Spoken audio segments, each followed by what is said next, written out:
कार्यक्रम में स्वागत करती हूं। हमारे देश का किसान जन का पोषक है, वो श्रम का देवता है, अन्नदाता है। उसमें ही भारत की आत्मा निवास करती है और ऐसे ही किसानों की प्रगति के लिए हम खेती बाड़ी से जुड़ी हुई बहुत सी नई लाभकारी जानकारियां हर रोज सुबह लेकर आते हैं। तो चलिए कार्यक्रम शुरू करने से पहले देखते हैं क्या है आज के अन्नदाता में। भेड़ की मारवाड़ी नस्ल पालकर कमाए अच्छा मुनाफा।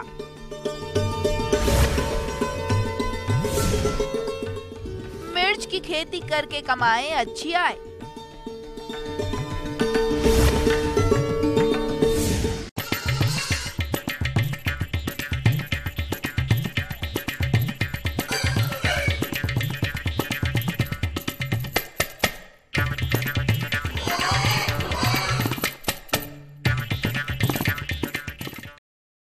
भेड़ पालन एक ऐसा व्यवसाय है जिसे शुष्क और रेगिस्तानी भागों सहित कहीं भी आसानी से पाला जा सकता है।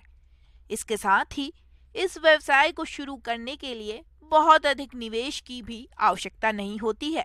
भेड़ पालन के लिए भेड़ की विभिन्न नस्लें हैं जिसे पालन कर किसान अच्छी आय कमा सकते हैं। यदि बात करें भेड़ की मारवाड़ी नस्ल की, तो इसे किसान कम खर्च में पालकर अच्छा मुनाफा कमा सकते हैं। तो आप भेड़ की मारवाड़ी नस्ल का पालन कैसे करें, देखिए हमारी ये खास रिपोर्ट।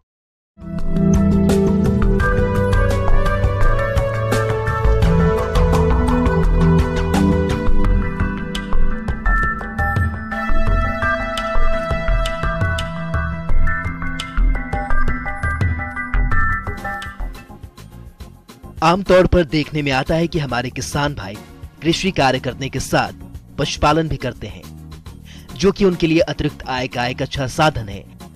हालांकि अधिकांश किसान गाय, भैंस, भेड़ बकरियों का पालन करते हैं, जिनके पालन से वे अच्छी आय भी कमाते हैं। इस पशुपालन में भेड़ पालन किसानों के लिए एक अच्छी आय का जरिया साबित हो रहा है। देश में कई ऐसे राज्य हैं जहां भेड़ पालन का कार्य बड़े पैमाने पर किया जाता है, क्योंकि भेड़ पालन में अन्य पशुओं की अपेक्षा लागत कम लगती है और लाभ अधिक मिलता है। इसलिए इसे छोटे और सीमांत किसान आसानी से कर सकते हैं। आज हम बात करते जा रहे हैं भेड़ की मारवाड़ी नस्ल के बारे में, जो कि किसानों के लिए किसी वरदान से कम नहीं है, क्योंकि इस नस्ल के पालन से किसानों को अच्छी क्वालिटी की ऊन और मांस तो मिलता ही है। इसके अलावा इस नस्ल की भेड़ों में सर्वाधिक रोग प्रतिरोधक क्षमता होती है। इन्हें सब खूबियों को देखते हुए हमारे राज्य के किसान सर्वाधिक रूप से मारवाड़ी नस्ल की भेड़ों का पालन करते हैं। राजस्थान में मारवाड़ी भेड़ सर्वाधिक रूप से जैसलमेर, जोधपुर, नागौर, चूरू, बाड़मेर, झुंझुनू, सीकर, पाली जिलों में पाली जाती है। किसान भाइयों, जहां तक इस नस्ल की भेड़ों की पहचान के लक्षणों की बात है, तो इस नस्ल की भेड़ों का मुंह काला होता है, गर्दन के बाद का भाग सफेद होता है, कान छोटे और मुड़े होते हैं, इसकी टांगे लंबी होती है लेकिन पूंछ छोटी होती है। इस तरह किसान भाइयों, आप इन लक्षणों के आधार पर इस नस्ल की भेड़ों की पहचान करके पालन कर सकते हैं। जहां तक इसके आहार प्रबंधन की बात है, तो इसके आहार पर कोई ज्यादा खर्च नहीं आता है। भेड़ों के लिए हरा चारा, गेहूं का भूसा, यदि संभव हो तो चना, अरहर और मसूर की दाल के भूसे का इंतजाम करना चाहिए। इसके अलावा बबूल, खिचड़ी की लूम, नीम, पीपल, पाकड़ की पत्तियों को समय समय पर हरे चारे के रूप में दे सकते हैं।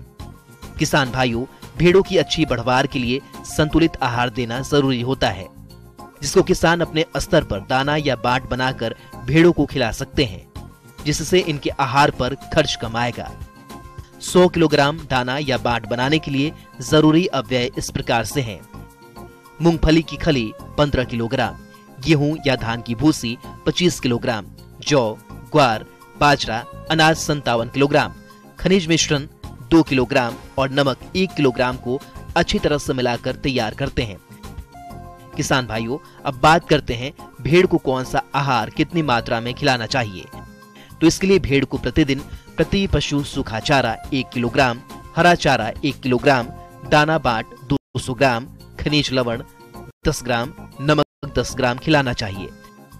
किसान भाइयों, यदि आपके पास चराई की अच्छी व्यवस्था है, तो अपने भेड़ों की चराई करवाएं, जिससे आपको भेड़ों को ज्यादा दाना बाट देने की जरूरत नहीं पड़ेगी। साथ ही इनके आहार पर आने वाले कुल खर्चे में भी कमी आएगी। इस तरह किसान भाइयों, आप इस नस्ल की भेड़ों की देखरेख और उनका प्रबंधन सही तरीके से करते हो तो आपको प्रति भेड़ प्रति वर्ष उनका उत्पादन 1.5 से 2.5 किलोग्राम मिलेगा। इस नस्ल की भेड़ों के उनका उपयोग गलीचा और कारपेट बनाने में काम आती है, जिस कारण किसानों को इसके ऊन का अच्छा बाजार भाव भी मिल जाता है। किसान भाइयों, इस नस्ल के बारे में और अधिक जानकारी के लिए आप केंद्रीय भेड़ एवं ऊन अनुसंधान संस्थान अंबिका नगर टोंक में संपर्क कर सकते हैं। इस तरह जो किसान भाई इन सभी खूबियों को देखते हुए भेड़ की मारवाड़ी नस्ल को पालना चाहते हैं तो आप इस नस्ल की भेड़ का पालन करके अच्छा खासा मुनाफा कमा सकते हैं। किसान भाइयों, अभी तक आपने खेती से जुड़ी हुई कुछ उपयोगी जानकारियां देखी। अब लेते हैं एक छोटा सा ब्रेक, जल्द लौटेंगे और कार्यक्रम में आगे भी है खेती बाड़ी से जुड़ी हुई महत्वपूर्ण जानकारियां, तो बने रहिए हमारे साथ।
ब्रेक के बाद एक बार सभी दर्शकों का एक बार फिर से अन्नदाता में स्वागत है। चलिए रुक करते हैं अगली कड़ी की ओर।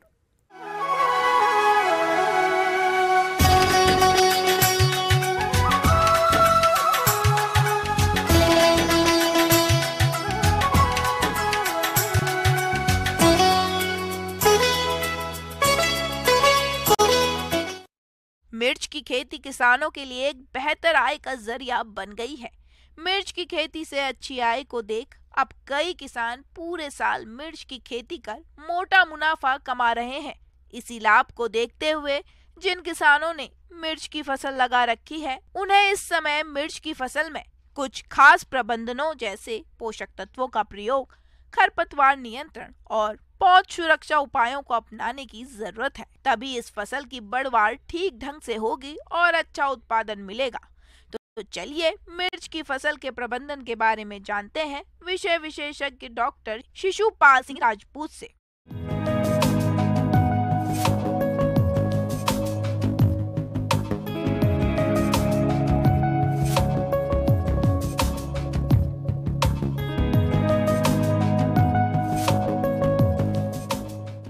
जैसे कि आप लोग देख रहे होंगे कि अपनी मिर्च की फसल कहीं 30 दिन की, कहीं 35 दिन की, कहीं 40 दिन की है, कहीं पे 2 महीने की भी हो गई है। ये है कि जब अपन लगाए हैं उस स्टेज के आधार पर ज़्यादातर फसल अपनी 40 से 45 दिन, 50 दिन की हो गई हैं, जो कि पुष्पन और फलन की अवस्था में है। अपने को यह भी ध्यान देना है कि अपनी खेत में खरपतवार तो नहीं है। अगर खरपतवार हैं तो उनको अपने को हाथ से निकाल देना चाहिए और हो सके तो खुरपी से उनकी निदाई गुड़ाई भी हो जाती है और खरपतवार भी निकल जाते हैं। तो इस प्रकार हाथ से निकाल कर या निदाई गुड़ाई करके आप उनको खरपतवारों को नियंत्रण कर सकते हैं। किसान भाइयों, मिर्च की फसल से अच्छा उत्पादन प्राप्त करने के लिए फसल में सही समय पर सिंचाई करना तो जरूरी होता ही है। साथ ही साथ मिर्च में घुलनशील उर्वरकों का संतुलित मात्रा में प्रयोग करना भी जरूरी होता है, इसलिए आप इन कार्यों पर विशेष ध्यान दें। इसके साथ साथ ही अब इसमें अपन बात करते हैं सिंचाई की। सिंचाई वैसे मिर्ची में 15 से 20 दिन में अपने को देना ही पड़ती है, लेकिन मिर्ची की जल मांग और आपकी मृदा के आधार पर अपने को उसका ध्यान देना है। अगर आपकी मिट्टी अच्छी है, काली है, भारी है, तो उसमें अपने को लंबे समय में पानी की देने की आवश्यकता होती है, तो आप 15 से 20 दिन बाद भी आप सिंचाई कर सकते हैं। लेकिन जहां अपनी मिट्टी हल्की है, रेतीली है, उस जगह पे अपने को 10 से 15 दिन में सिंचाई अवश्य करनी पड़ती है। सिंचाई के साथ साथ अपने को यह भी ध्यान रखना है कि अधिक से पानी न भराव हो। अगर आपके खेत में अधिक पानी भरा होता है तो भी अपनी फसल को नुकसान होता है। आर्द्र गलन टाइप से अपनी मिर्ची में आ जाता है अधिक पानी भरने के कारण। कि अभी फ्लावरिंग आने वाली है या आ रही है, तो अगर अपन फ्लावरिंग देखते हैं कि कमज़ोर हो रही है, तो उसके लिए अपने को आवश्यक रहता है कि इसमें 19-19-19 NPK आता है, उसका आप उपयोग करें। 1 लीटर पर एकड़ के हिसाब से आप इसका उपयोग कर सकते हैं। और अगर ड्रिप से दे रहे हैं तो इसकी मात्रा ज़्यादा करनी पड़ती है। 2 लीटर पर एकड़ के हिसाब से आप टंकी में घोल दें तो वो अपनी बूंद बूंद अपने पौधों के पास मिलता रहता है।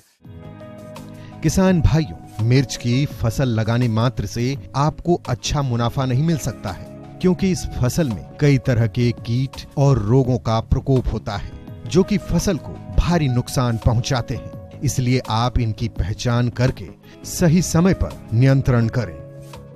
सबसे ज़्यादा कीड़े चूसने वाले रहते हैं, जो कि आपकी फसल में बैठ के अपनी फसल को चूसते हैं, जिससे कि जो अपनी पत्तियां रहती हैं वो सूख जाती हैं और उनके फल रस चूसने के कारण उसमें सफ़ेद सफ़ेद धब्बे भी दिखने को मिलते हैं आपको, और अपने पौधे की वृद्धि नहीं हो पाती है।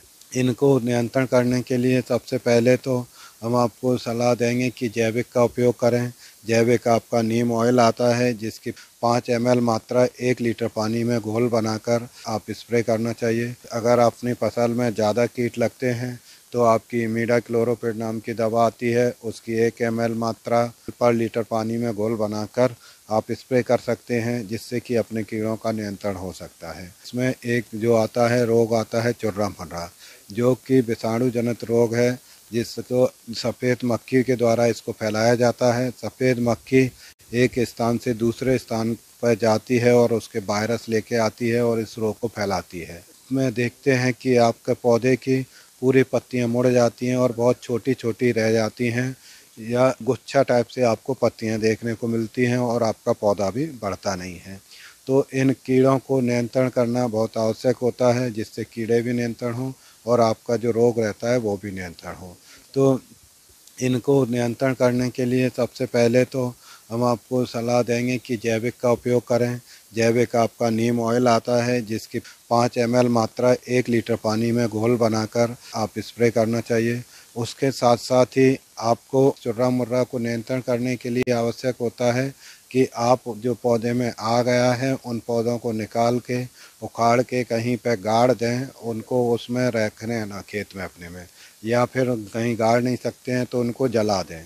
इसके बाद अगर अपनी फसल में ज़्यादा कीट लगते हैं तो आपकी इमिडाक्लोप्रिड नाम की दवा आती है, उसकी 1 ml मात्रा पर लीटर पानी में घोल बनाकर आप स्प्रे कर सकते हैं, जिससे कि अपने कीड़ों का नियंत्रण हो सकता है। इस बात का ध्यान रखें कि अगर अपनी मिर्ची तुड़ाई चल रही हो तो तुड़ाई करने के बाद ही रासायनों का उपयोग करना है, क्योंकि यह जहर रहते हैं, जिससे कि अपनी मिर्ची में लंबे समय तक जहर न रह पाए। इस प्रकार किसान भाइयों, मेरे द्वारा जो आपको मिर्ची की फसल के लिए समसामयिक जानकारी दी गई है, इसे आप अपनाकर अधिक उत्पादन प्राप्त कर सकते हैं। धन्यवाद। आगे और भी है खेती बाड़ी से जुड़ी हुई बहुत सी रोचक जानकारियां, पर यहां रुकेंगे एक छोटे से ब्रेक के लिए। जल्द हाजिर होते हैं।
ब्रेक के बाद एक बार फिर से आप सभी दर्शकों का अन्नदाता कार्यक्रम में स्वागत है। बढ़ते हैं अपनी अगली प्रस्तुति की ओर।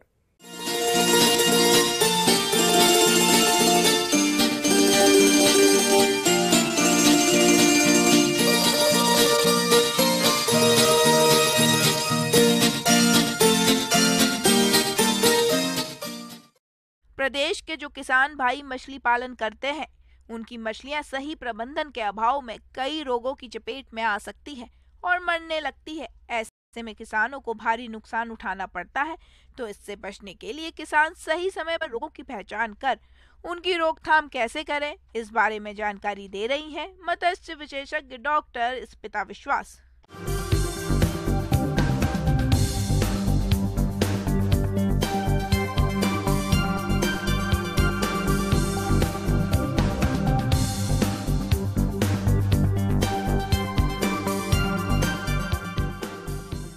नमस्कार किसान बंधुओं, जैसे कि आपको पता है मछली एक जलीय जीव है और साथ ही साथ उसका जो वातावरण के साथ उसका अनुकूल होना बहुत ही उचित है। अब आप ये पूछेंगे कि जब आप मछली पालन करते हैं तो उस समय अगर आप मछली डालते हैं इसी समय, तो आपका जो विकास है मछलियों में वो बहुत ही कम मिलेगा आपको। वो इसी कारण क्योंकि आपका जो जलीय या पर्यावरण है उसका अब परिस्थिति बदलते रहते हैं।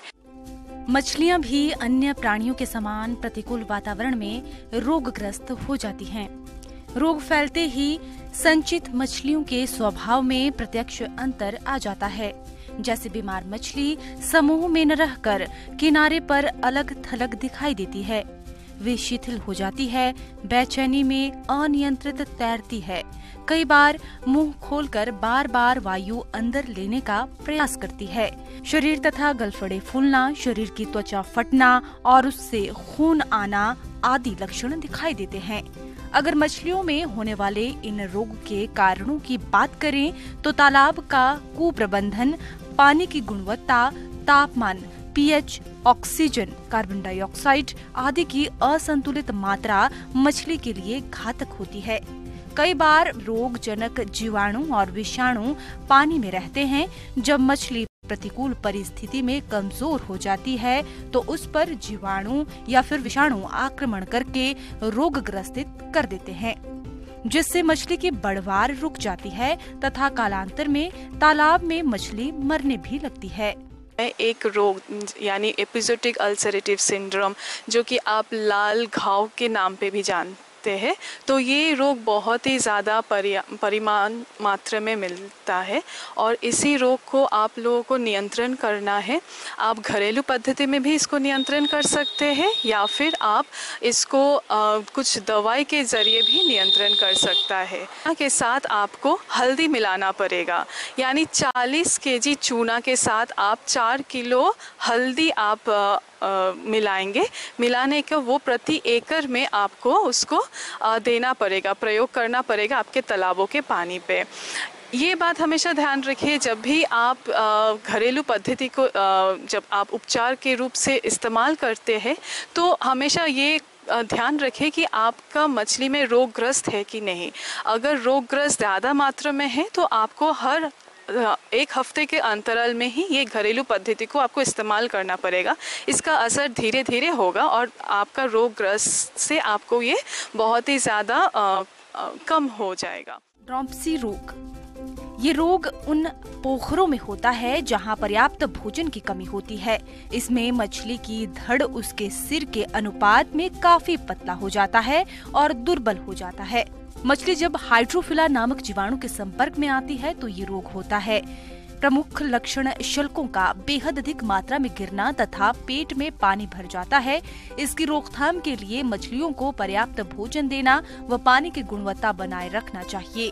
पोखर में 15 दिन के अंतराल में 100 किलोग्राम प्रति हेक्टेयर की दर से चूना डालें। और एक चीज़ कर सकते हैं आप खाने के साथ में भी, क्योंकि अभी मछली में खाने भोजन की मात्रा कम हो जाएगा, तो आप क्या कीजिएगा, हर 100 मिलीग्राम आप टेरामाइसिन या सल्फाडाइजिन ये आप दवाई ले सकते हैं। उसको आप खाने के साथ, आपका जो भोजन है उसको साथ आप मिला सकते हैं। मिलाने के बाद आप मछलियों में प्रयोग कीजिए। और चौथा, आप 200 किलोग्राम भाखड़ा चूना प्रति एकड़ भी आप इस्तेमाल कर सकते हैं ताकि वो एक प्रिवेंटिव मेजर की तरह काम करे। तो इसी 4 पहलुओं के ऊपर आप लोग ज़्यादा नज़र दीजिए।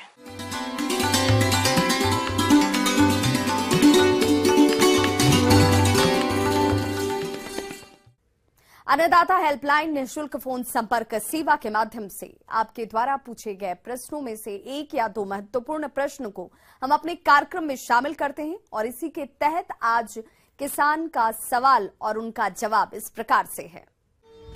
अन्नदाता निःशुल्क फोन संपर्क सेवा के माध्यम से पूछे गए प्रश्नों में से आज हमने जिस प्रश्न को कार्यक्रम में शामिल किया है उसे पूछा है राजगढ़ जिला अलवर के कृषक रतन लाल ने। ये स्ट्रॉबेरी की फसल में किए जाने वाले जरूरी कार्यों के बारे में जानकारी चाहते हैं। तो रतन लाल जी, आपकी जानकारी के लिए प्रस्तुत है कार्यक्रम का ये अंश।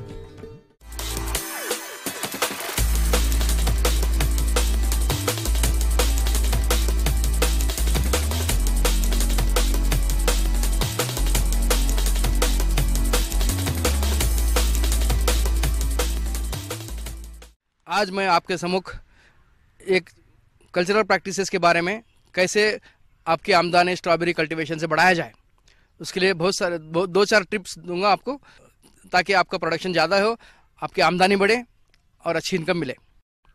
सबसे पहले आपको स्ट्रॉबेरी इतना डिलीशियस प्लांट है और उसकी न्यूट्रिशन बहुत ज़रूरी है। आप शुरुआत में गोबर का खाद तो दिए होंगे प्लांटेशन के वक्त, लेकिन बीच बीच में इंटरवल्स पे, डिफरेंट इंटरवल्स पे उसको नाइट्रोजन, फास्फोरस, पोटैश देने की जरूरत है। खाद एवं उर्वरकों के उपयोग का मुख्य उद्देश्य पौधों के समुचित विकास और बढ़वार के साथ ही मृदा में अनुकूल पोषण दशाएं बनाए रखना होता है। इसीलिए रोपाई के बाद से इसमें फर्टिगेशन के रूप में NPK 19-19-19 की 25 ग्राम मात्रा प्रति वर्ग मीटर की दर से संपूर्ण फसल चक्र में देनी चाहिए। ये मात्रा 15 दिनों के अंतराल पर 4 से 5 भागों में बांटकर देनी चाहिए। स्ट्रॉबेरी में सूक्ष्म पोषक तत्वों का छिड़काव भी उत्पादन बढ़ाने में सहायक होता है। उसी से आपकी क्रॉप का प्रोडक्शन बढ़ेगा, फूल जल्दी आएगा और स्टेबिलिटी ऑफ द फ्लावर रहेगा, और उसके अलावा अच्छा फल मिलेंगे और फ्रूट साइज भी बढ़ेगा, फल का साइज भी बढ़ेगा एंड बेटर अट्रैक्टिव कलर। आप जानते हैं स्ट्रॉबेरी का एंथोसायनिन पिगमेंट जो होता है, ऊपर जो फल के पिगमेंट है, उसका ज़्यादा ब्राइटनेस होने से उसका इनकम है ज़्यादा, और पैकेज प्रैक्टिसेस में भी इजी रहेगा ताकि फल साइज बड़ा भी हो जाएगा। इसके लिए मैं आपको एक टिप्स देता हूँ। हर 15-20 दिन में आपको 20 दिन के इंटरवल में ड्रिप कर जो फिल्टर होता है उसके अंदर NPK, नाइट्रोजन, फास्फोरस, पोटैश डालना है। मार्केट में रेडीली अवेलेबल होते हैं। दूसरा एक इम्पॉर्टेंट टिप है, आप जब क्रॉप हार्वेस्ट करोगे, मार्केटिंग करोगे, उसके बाद पौधा एग्जॉस्ट हो जाएगा क्योंकि पौधे की एनर्जी खत्म हो गई, तो उसको रिवोलेट करना है। इसलिए आपको रेगुलर 15-20 दिन के इंटरवल पे उसको खाद देना है। ये बहुत ही इंपॉर्टेंट कल्चरल प्रैक्टिस है। पर्णजीवी थ्रिप्स, ये सूक्ष्म आकार का 1 मिलीमीटर से छोटा हल्के पीले भूरे रंग का कीट होता है। इस कीट के वयस्क और शिशु दोनों ही स्ट्रॉबेरी की पत्तियों एवं पुष्पन से रस चूसकर क्षति पहुंचाते हैं, परंतु पुष्पन के समय ये ज्यादा नुकसान पहुंचाते हैं। इसकी रोकथाम के लिए इमिडाक्लोप्रिड 1 मिली प्रति 3 लीटर पानी में घोलकर छिड़काव करें। और उसके अलावा पैकेजिंग हम हमेशा जानते हैं कि आप नियर बाय मार्केट में आप अपना प्रोड्यूस बेच रहे हैं, तो उसको बहुत ही स्मूथली हैंडल करना है। स्ट्रॉबेरी के ऊपर स्क्रैचेस या ब्लैक स्पॉट्स, मिट्टी, ये दाग रह जाए तो उससे आपका मार्केट वैल्यू डाउन हो जाएगा, कम मिलेगा। इसलिए brightness is more important. Brightness के लिए आपके पौधे को प्रॉपर पैकिंग करना है, और ट्रांसपेरेंट पॉली पैक आते हैं आजकल मार्केट में अवेलेबल है, आप वो पॉली पैक खरीदें, उसमें पैक करें। बस मेरी 2 बातें याद रखें, जो फर्टिलाइजेशन की और रिमूवल ऑफ उसका जो रनर्स निकलते हैं उसको निकालना है। ये बहुत जरूरी बातें हैं।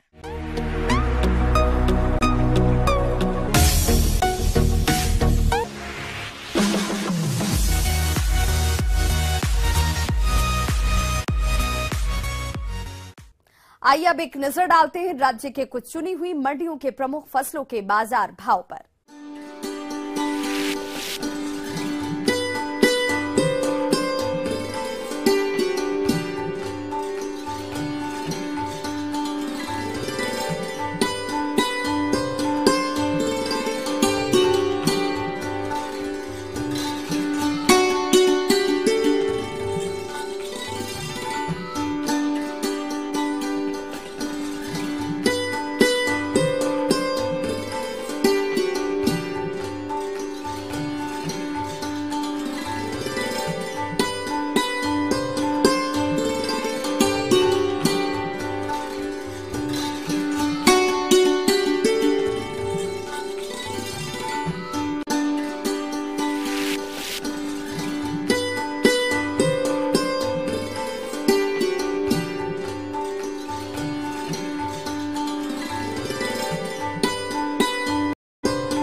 किसान भाइयों, अन्नदाता आपकी सेवा के लिए संकल्परत है। कृषि संबंधित समस्या और सुझावों के लिए आप हमें इस पते पर संपर्क कर सकते हैं।